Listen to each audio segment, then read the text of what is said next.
Hello and welcome to another interesting edition of Hot Seats right here on Ogun State Television. My name is Moses or Jerumi. Interestingly, we brought the seats to Abeokuta Club this morning. Founded in 1978, the Joint Admissions and Matriculation Board is the entrance examination board for tertiary level institutions, which conducts unified tertiary matriculation exams for prospective undergraduates. And in recent times, particularly since the appointment of the current registrar, this board has recorded some reforms. So this morning, I have with me the JAMB registrar, Professor Ishaq Oloyede. You're welcome to the program. Thank you very much.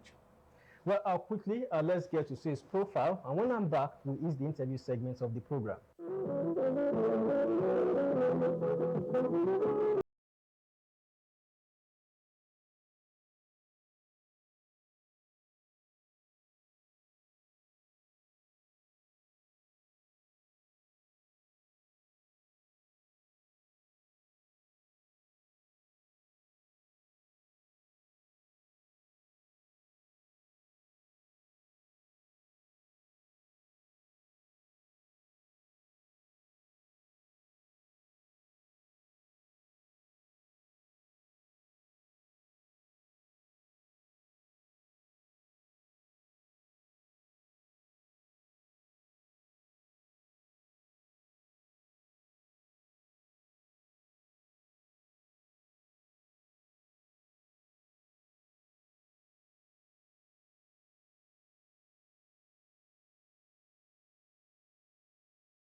Yeah, many thanks for staying with us. If you just joined us, you're watching Hot Seats on Ogun State Television, and my guest this morning is the JAMB registrar. I was former Vice Chancellor, University of Ilorin, a professor of Islamic jurisprudence, Professor Ishaq Oloyede. Welcome to the program once again. Thank you, my brother.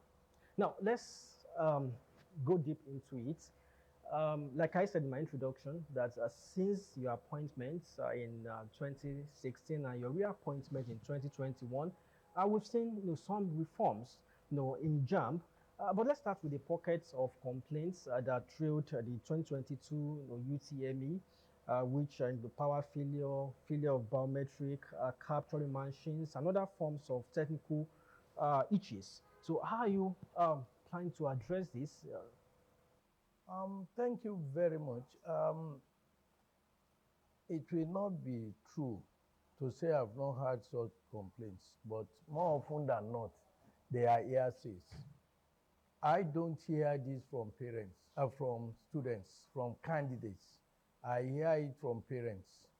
And I'm not a lawyer, but those who are lawyers, they are aware of the value of hearsay. Most of those who talk about power failure and so on, if there is power failure in the hall, they wouldn't be aware. If there were disconnection, they will not be there.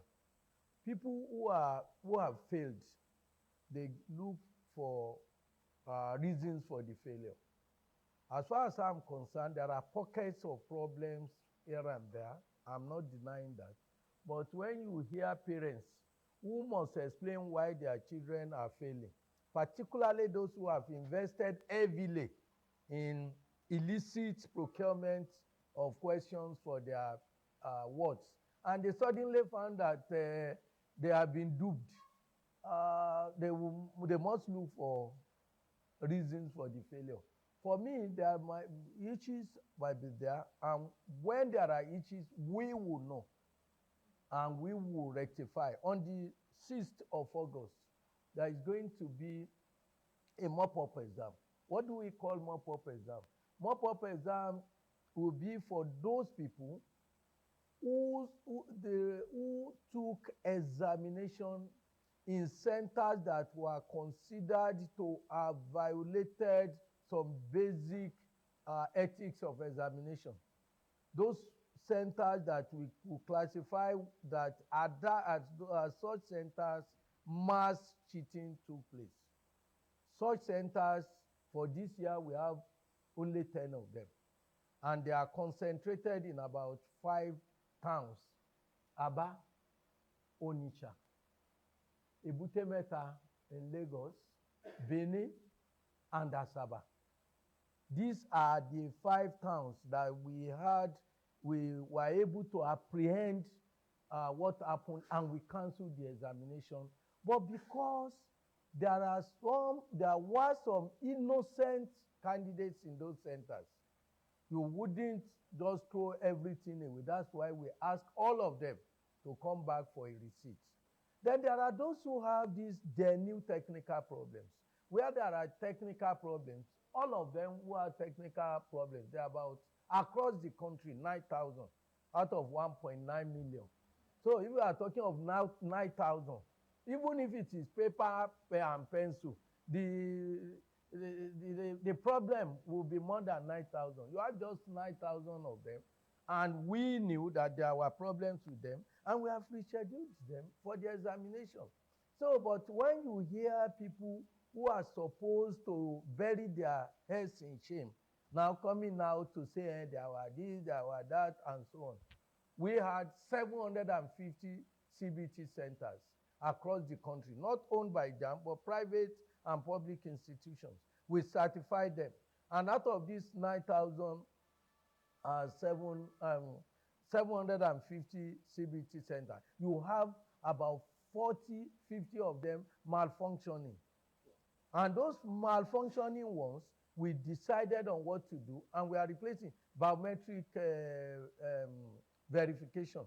Those who had biometric problems, they are not up to 10,000. And all these people, we bring them together to take another examination. But when you see people who are complaining, I always say, bring the facts. And when they bring the facts, you will see that they had no, a father called me. Hi, I learned you are in Abeokuta. I said, yes. Hey, this is what happened. My child could. I said, let me talk to the child. The child said, I know that when we checked the results, this boy had misplaced his phone. He was apprehensive that he would fail. And the boy now scored 270. And the father said, you said there were technical problems, you could not, because they were apprehensive. They wanted to know, to give reasons beforehand. And I now asked the boy, we will cancel this result unless you tell us the truth. He then told me that it was the father who told him that in order to include you among the are going to receive, tell them that there was examination, there were technical problems in your center. I just laugh at it. This is a boy, and I said, look, we are going to cancel this 270. Both father and son started begging. Some of these things are products of, I wouldn't know, people who are not ready to be responsible for their failure, and therefore they must pass the failure to others. Well, Professor, like I said, pockets of complaints. But how does this make you feel that many of those that sat for this exam last year are still at home? And those that just, of course, ASU strike, and we can't even see an end in sight. For ASU strike? Yes. I'm not responsible for ASU strike. And as far as it's like, as a professor, I believe that it's just like charging an Agberu for overload. ASU will continue. If ASU wants to go on strike, and ASU has the proprietors of their various institutions but my own duty is to conduct examination. But what I find out in public debate in Nigeria is that when people are talking, they are just talking from their own perspective alone. Universities, polytechnics, and so on that are on strike, they are not up to 50% of the institutions we have. All of them put together, they are not up to 50. State universities, call them, just give federal them universities. Call them any label you have. They are not up to 50%. Are you going to say because some people are going on strike, we should paralyze the other 50%? Go and look at the number of universities in Nigeria. I'm not talking of the intake in terms of number of candidates. I'm talking of institutions. If you say federal, you are also not correct. Is Federal National Defense Academy is a degree award institution. Is it on strike? Is the Police Academy on strike? Is Nigerian Army University in Biu on strike? Are the over 50% of the universities who are private universities, are they on strike? Is Osun State University in Oshogbo on strike? Is Kwara State University Malete on strike? So what we are saying is that people have the right to be on strike if they are aggrieved. But to say that the whole world should wait to be tied down while some people are having problems is unfair to the system. We continue to go on. Those who had one problem or the other, not necessarily strike alone, they will join us as we go on. But for people to now superimpose their own worldview on others, it's just not there. But Professor, Yes. I mean, that does not take away the fact that quite a number of institutions now on strike. And I will also look at the intake. You know, many of these universities, they have large intake of students. I agree with you. What you should do, get the vice chancellors and ask them of the institutions that are on strike. Me, I could be relevant when I was chairman, committee of vice chancellor, when I was vice chancellor. But now, I'm completely an Agbewu in the process of transportation. Are you not worried with If I'm worried, I won't tell you. Because my work is not to be worried. I'm engaged to go and be conducting examination for candidates. If I get worried, what will happen to the candidates that were entrusted to me? If I'm worried, I will tell you off camera whether or not I am worried. Okay, because I asked that you are a stakeholder in the education sector, and we decry the limited slots in our higher institutions. Yes. Now, there's a backlog. Many of those that sat for the exam last year, they are still at home. This year, you just talked about more pop exam that will also take place. So that's what I'm saying, that it will get to a point where, I mean, I'm just looking at the system. That's my worry. Look, there is no need for you to worry. Every institution will go at its own pace. Some institutions are still in 2019-2020 session. And if they come back from strike tomorrow and they say they want their candidate for 2020, whatever is left of their candidates, we join them.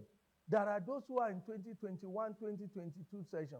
There are those who are already starting 2022, 2023 session. Every institution will go at its own pace. And what I'm saying in effect is that the fact that somebody's house is on fire should not mean that all houses in the town should be on fire. Well, many houses seem to be on fire, Professor. My own position is that, yes, it's unfortunate that some institutions are disrupted, but they cannot. It's unfortunate, but I cannot be held responsible. Let's talk about the benchmark that was set during a policy meeting that was held 21st July. Some will say a minimum or cutoff score for admission, but rather say benchmark. And for 2 years back, it was 160. What is 160, for my universities? brother? I'm talking about benchmark now. Now we're talking about 140. Well, let me tell you, people, I don't know how to explain it. I just don't know. What do you call benchmark? What do you call cutoff? Even some people will say, JAMB has decided on cutoff this year that it's going to be 140, it's going to be 150. I said, where? There were at least 100 journalists where the meeting took place. It was in the full camera coverage of the policy meeting. And ask those people, there are, if you talk of any name in terms of those who are the takers of the media in this country, they were there present. But there's a benchmark. No, there was no benchmark. What people call benchmark are just issues affecting 10, 20 institutions. I will explain to you. There were even some people who talk about pass mark. There is no pass mark in JAMB. UTME is a ranking examination. UTME is a placement examination. When you were in primary school, they weren't giving you credit. They weren't say pass. They weren't say merit. They would say first, second, third, fourth, fifth, up to 48. Even if you score 80% and you score 48 in the class, your father would say you have not performed well because you are being rated within the class. You that you are number 40 in that class. If you had gone to another class, you can be number 7. So you are being rated according to your performance within that cohort. That is what is done in UTME. In UTME, there is no pass, there is no failure. We have, it's just like you going. I come back to your question. You are going to Lagos. Your car can only take 4 of your legitimate children, and you have 10 of them. What qualifies each of them to go into your car is being your biological child. It's not anything. But you can't carry the 10. And you now say, okay, I will examine 10 of you. The first 4 will go with me to Lagos. And you say, the question is this. 10 questions. One scored 9. Another one scored 4. Another one scored 2. Others score 1 and 0, 0. Then you want to pick the 4. Will you be a wise man if you now say my pass mark is 5? Therefore, number 9, you are the only one going with me. All of you, and you go with empty car. Because the purpose of that examination is not to determine their ability, but to rank them. So the wisest thing is you pick numbers 1 to 4. That is the examination that JAMB is conducting, that is called UTME. Many of you, some even talk, hey, why can't you bank the question? You have forgotten that there are those who don't even take examination. Direct entry candidates. They are a substantial part of this candidate. Don't take examination at all every year. So you are talking about something about which there is, when you now say cutoff, every institution in Nigeria, whether university, polytechnic, or colleges or college of education, determines the pass mark that you will take for UTME. Determines where to draw the line depending on those who applied that year. For medicine, for instance, you look at 500 who applied to you and you have a vacancy of 50. You now say, I draw my line here. That line may be at 300 over 400. You cannot come and say, I will take somebody on 200 because it's the rankings, the performance. That same institution next year, they may conduct their examination and the best, the first 50 may be, the highest may be 250 and the lowest, the number 50 may be 200. When you say bank what? Are you telling me that the person who scored 180 this year and you want to rank him next year, will be no more people scoring more than 180? Will he ever?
All of them who are available for that year together, examine them and rank them. So what will be the lowest of them depends on institution and depends on the cohort or the institution, your classmates, if I can use the word, determine where it will stop. If you have people who are very brilliant, you are in trouble. If you fall, unfortunately, among the dollars, You are going to shine even if you are not that good. That is what UTM is. When people now talk of 120, 140, every institution will tell us before the policy meeting, this is my own score, 200. Ibadan says my score, or Pan African University say my score is 220.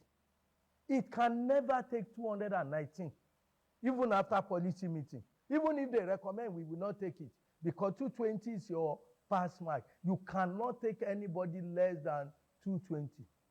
But everybody will now be looked at what they prescribe. The meeting would now say, let's look at the lower ones, those who are prescribing lower ones. Somebody says there are less than 10 universities that say my own should be 80, my own should be 100, my own should be 120, my own should. And the policy meeting say, all of you, the 10 of you who are below 140, no, raise it up to 140. Do you get the point? When you are talking of cutoff, this cutoff only affects these 10 institutions. The man who says my own cutoff is 180 cannot pick 140. The one who says it's 190 cannot pick 140. It only affects those who are prescribed anything lower than that field. And when you now have the parents will come to you, despite the fact that my child passed UTME, he had no admission. Who told you he had passed? There is no pass, there is no failure in a ranking examination. How I feel that we could get what do they call them? Psychometricians to educate people. My work is not to do your work. It's your work is to educate people. But even those of you who are to educate, many of you don't understand us. I don't know where the problem is coming maybe because from. of the way it was. Because now you've said something that is quite profound, that institutions can now set They have been setting. pass mark. It has always been that they were the ones setting, even with my predecessor. The issue of cutoff mark only affects those people who choose below that figure. That no, we cannot take 100. Please, my brother, bring it up. If you don't have candidate, we will give you. Do you get the point? So anybody above that had already fixed his own. You must meet, you can't score 140 or 180 and you now go to University of Obafemi Awolowo University or ABU and say the cutoff for pass mark as decided by JAM is 140. For who? The pass mark only affects those who had either to fix a mark that is lower than that. Again, this pass mark that you are talking about is even a non-issue, because only very, very few universities depend on that alone. If you want to go to NDA, for instance, or you want to go to police college, Wudil, or Army, you, apart from taking that, which is 50%, UTME is 50% of your examination, and if you are coming to direct entry, your score in A level, you know those people is 50% of your score. They will now set you another question, another interview, which carry 20. They will also conduct physical exercise, which carry another 20. And they had something else for 10. All these will be added together to now rank the candidates, re-rank them. That's why we have, you want to go to University of Lagos because it's closer to you. So the closest people to a dead person is the person who is dying. So if you apply to University of Lagos, and at the University of Lagos, you want to apply, you now say, I scored 300 over 400 in UTME. What have you scored? That does not ensure admission, because before they rank you on what we call CAPS, University of Lagos will conduct its own post-UTME for you. And what you score there, they will place it on 30%. Wait, WAEC, your 300 score at the exam SSC is carrying 20%. The post-UTME is carrying 30%. That is, they will examine, do you have A1 or C6 and rank it. It's after they add all these together that they now come to the final figure for ranking you on CAPS. And when you now go to CAPS, the man who scored 300 may become number 350. that it may not even be taken at all because other factors have been brought to it. The examination that you make noise about, you call UTME, is not what qualified a candidate to the university. Some are even saying standards are falling, standards are falling. Look, myself, my brother, for SSCE, how many exams do you take? If you want to study, you take biology, and you say you have C6 in biology at the secondary school level, NECO or WAEC exam. Do you know how many exams you have taken? Definitely not less than 10. You know, for 3 years from SS1 to SS3, you are taking examination, first term, second term. They add all together in biology, and it's 40% of the final exam. Even the 60 that you are going to call the final exam, you have paper 1, you have paper 2, and then you have practical. All these will be added together before it can be said that you have a C6 or A1. Yeah. Well, if you take all these examinations, those of us who are in the fields, we will tell you that that's what we call achievement tests. That is a test you conduct for somebody so many times, and you add them together. That represent the ability of that person. But the UTME, you are coming from Lagos to come and take your examination in Agege. There was traffic. Your wife quarreled with you at home, and you came and you took the exam 2 hours, and you want us to bank that as representing your ability. Those who are in the field of assessment will tell you that examination is not valid. The examination that you can record for somebody as truly representing his ability is not one chance exam. So that's why you have so many obviously illiterate people that are talking about education. Well, Professor, Yes. I think you've made it clearer now, because I can remember, I mean, when I sat for this exam about 14 years ago, it used to, the line was 200. So when people had 140, that's why they were making reference to falling, the falling standard. But my stats here that out of the 1.7 million candidates that sat for the examination, only 378,639 scored above 200. What does that tell you? I've already answered that question, because it's a ranking examination. Even there are courses that you don't even, if not that for ego, if not for just psychological purposes, we wouldn't examine them. If you want to study Greek, why are we giving you post UTME? We have enough more spaces in the university than those who apply. Even if you score 0, you have forgotten that I've told you that what qualified that person for the university are the 5 O-level credits that have been assessed over 3 years before coming to a qualification. One chance exam cannot be an adequate representation of the ability of a candidate. If you are not careful, you run into sampling error. But it's also a test of knowledge, my brother. In assessments, the purpose of an examination determines the use to which you put that examination. Do you get the point? You don't set a question for one purpose. And let me give you a more practical example.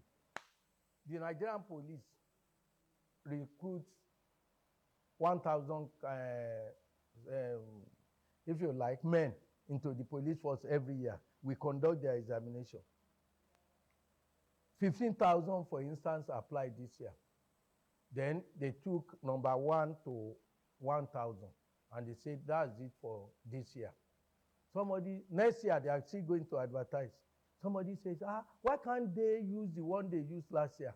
Because those who took the exam last year, another group of people are going to apply along with them. They will remain where they were, because they will even be unfortunate that more than 1,000 will still score over and above them. Do you get the point I'm making? So the point is that it is the purpose of the examination. The purpose of the examination is to place them. It's not to measure their ability. Even the question, the type of question we ask them, is not to measure what they have internalized. Do you get the point? It is to measure their understanding of certain things. And more often than not, these are not the issues that schools at WAEC or NECO is testing. So what I'm saying in effect is that purpose of examination determines the use for which that examination is used. UTME is not meant as an achievement test, and you will be wrong to think simply because somebody score, you have even forgotten that this boy that you said score 250, or you said score 140. This boy will go to the university and will make a first class in physics. This boy that you claim had 140, because this boy is very good in physics. But physics is 1/4 of the exam that he took. If he manages to get to university where he's facing physics alone, you now produce a first class candidate in physics. So some of these things, you are just mixing oranges with apple, and people who don't know about issues are commenting. The fact that somebody scores low in UTME does not represent the whole totality of that person. Well, Professor, I agree with you, but if a student passed WAEC, you know, he shouldn't have any problem with passing JAM. Have you forgotten that there are people who have A1 in one subject in WASC and they have F9 in another subject? But we talk about subject combination. For example, when I put in to study mass communication, I didn't write biology. Yes. I chose, the subjects I wrote, the subject I sat for were arts courses. Yes. CRS, government, okay. You said CRS. English, not even mathematics. Oh, wait. You said CRS. What if I'm unfortunate that I'm not a Christian, and I study CRS, and you learn your CRS not only in the school, you learn it at home because you are a Christian, you learn it in the church because you are a Christian. I'm a Muslim I'm attending Baptist school, and I take CRS with you. In examination, there is the validity. You take so many things into consideration. Somebody whose father is a mechanic and is studying mechanical engineering, if you are unfortunate and you said some question and you say that person had A in that subject, when he is living and sleeping with vehicles every day. So there are issues, there are the issue is beyond what you just see and label. My brother, the truth of it is that please, let people come and learn what we are doing. Let people trust us that we are doing the right thing. And if they are not satisfied with us, let them take their job. Do you get the point? We will do it to the best of our ability because the country entrusts it with us. You must trust us with the ability to determine what is good, not somebody who is just waking up from the wrong side of his bed and who had not thought about the issue, then making comments about issue that is least qualified to dabble into. Well, Professor, since you became the registrar, like I said in my introduction, that we've seen some reforms, and one of such is CAPS, Central Admissions Processing System, which is meant to address admission racketeering. But how well with this? Very, very well. We are doing very well, and the institutions are coping, and CAPS is a transparent instrument that nobody in any of, and that's why some people are trying to go outside it, because they know that you can't cheat during. If any candidate is not admitted to any university, whether public, private, anything, and he or she is aware, is conscious, is convinced that he ought to be, let him apply to us. We will show him the ranking, and we will show, and if there is any misplacement of justice, we will redress it. That's why we are there. But the issue is that people are just lamenting. You see, with CAPS, you cannot, if you want to take somebody that is less qualified or that does not follow the rules, there is no way. Even if you are private university will determine their parameter and say these are the parameter. Once they give us the parameter, the rest is the duty of JAM. That is, we watch And if they admit a wrong person, we will tell them you have not followed your criteria. I thank you very much. Well, many thanks, JAMB Registrar, Professor Ishaq Oloyede. Maybe subsequently, if we have the opportunity to do this, because there are still further questions we would like to take you on. So we need your word that we have this opportunity I can again. promise you that whenever I'm a son of the soil. Anytime I'm around, you can always call on me. And Okay. Well, Professor Ishaq Oloyede has given us his word. So maybe some other time we have another opportunity to do this better. So that's the show this morning. Many thanks for watching. Till next week when we bring to your viewing pleasure another eminent personality, I say to you, stay safe and stay out of trouble. Bye for now.